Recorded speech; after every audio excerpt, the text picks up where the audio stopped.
San Nicéforo el leproso. Llevando el esquema de un monje nicéforo, te convertiste en un modelo de oración incesante.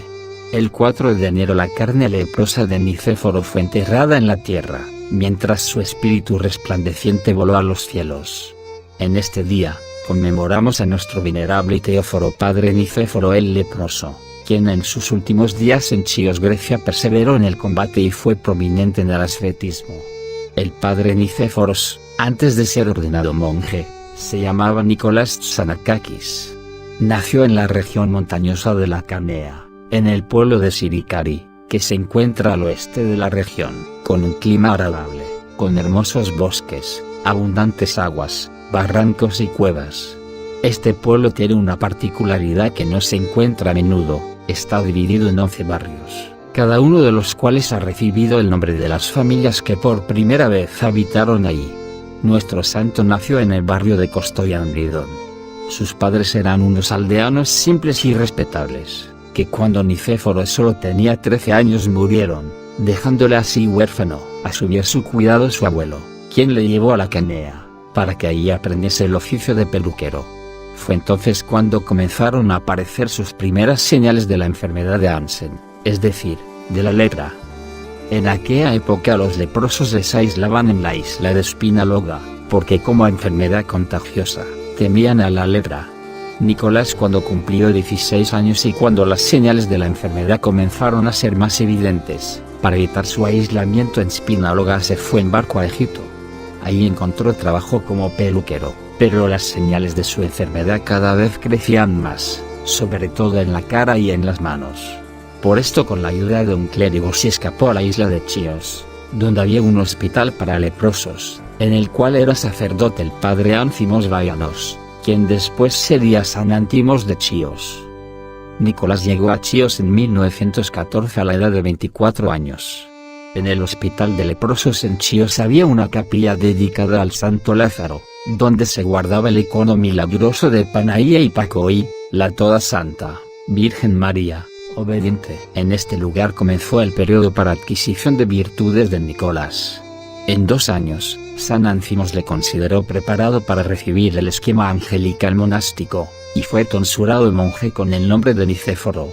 Al monje Nicéforo la enfermedad avanzaba, y a causa de la falta de medicinas le provocó muchos cambios. La medicina se ha encontrado después de 1947. El padre Nicéforo vivía bajo una obediencia pura, con un severo ayuno, trabajando en los jardines.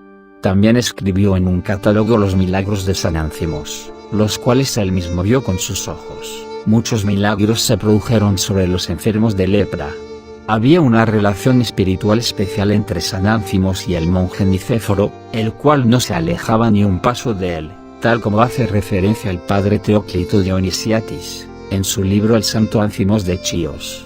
El padre Nicéforo rezaba por las noches durante infinitas horas, haciendo genuflexiones sin fin, nunca habló mal a nadie, y era el salmista principal del templo.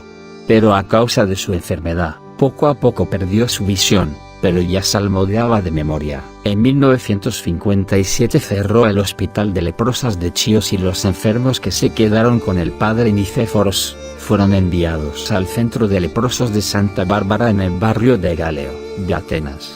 En aquella época el padre Nicéforo tenía 67 años.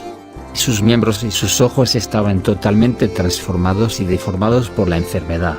Allí, en centro de leprosos, vivía también el padre Eumenio, quien también estaba infectado por la lepra, pero gracias a la exitosa terapia farmacéutica se curó totalmente.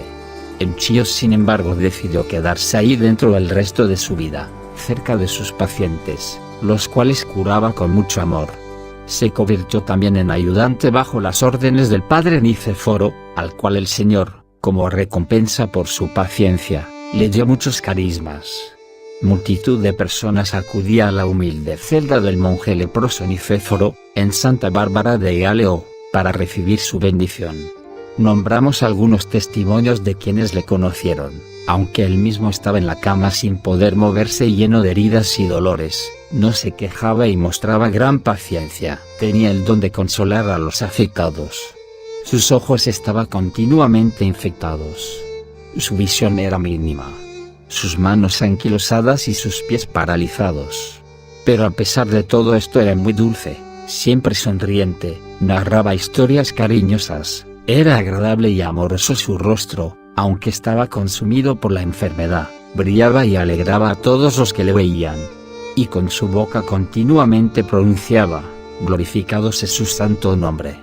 A la edad de 74 años, el 4 de enero de 1964, durmió en el Señor el padre Nicéforo. Tras su enterramiento, sus santas reliquias emanaban aroma. El padre Eumenio y otros creyentes hicieron referencia a muchas situaciones en las que hubo milagros mediante la invocación del nombre de Dios por parte de Nicéforo. Brillante ejemplo y modelo para todos nosotros es la vida del venerable Nicéforo.